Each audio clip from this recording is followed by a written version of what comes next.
Le voyage du petit pèlerin, chapitre 23. Fidèle raconte son voyage à Chrétien. Les deux enfants furent heureux de se retrouver, car ils avaient été bons camarades autrefois. Fidèle était un garçon calme et réfléchi. Souvent Chrétien et lui s'étaient entretenus des belles histoires que racontaient les inconnus et de celles qu'eux-mêmes lisaient dans le livre du roi. Je suis content de t'avoir rejoint, Fidèle. Combien ce sera plus agréable de voyager ensemble. Je comptais aller avec toi dès le début, expliqua Fidèle, mais tu es parti si brusquement que je ne l'ai su que lorsque tu étais déjà loin en avant. Es-tu resté à destruction longtemps après moi? Seulement 2 ou 3 jours. Les camarades ont beaucoup parlé des messages du roi, mais je crois qu'ils ne les prenaient guère au sérieux. Et qu'ont-ils dit de flexible? Oh, ils ont eu bientôt fait de deviner où il avait été, car il est revenu couvert de boue. Ils se sont moqués de lui et ne lui ont plus permis de jouer avec eux. Pourquoi donc l'ont-ils raillé puisqu'eux-mêmes n'ont pas voulu venir?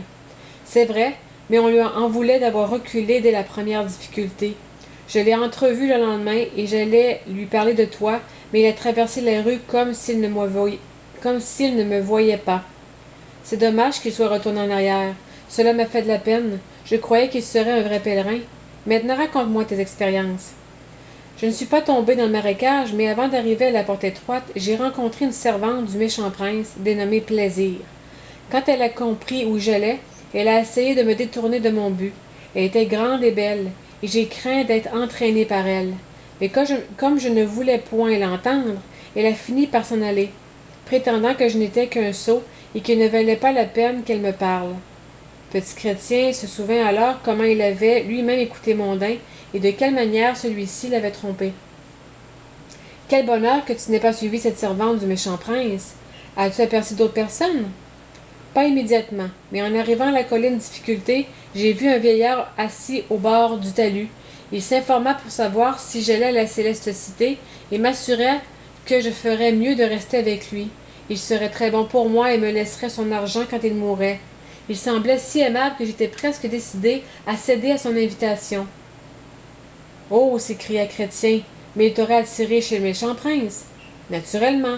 Heureusement, au moment où j'allais accepter son offre, j'ai vu sur son visage un sourire ironique, et l'idée m'a traversé l'esprit qu'il était aux ordres du méchant prince. Alors j'ai rétorqué. Non, je ne resterai pas. Aussitôt, il s'est mis en colère et m'a menacé de lancer quelqu'un à mes trousses pour me faire du mal. Je me suis échappé et j'ai gravi en hâte la colline. T'a-t-il fait poursuivre? En tout cas, quelqu'un est venu. Comme j'arrivais au bosquet de verdure, j'ai entendu des pas derrière moi.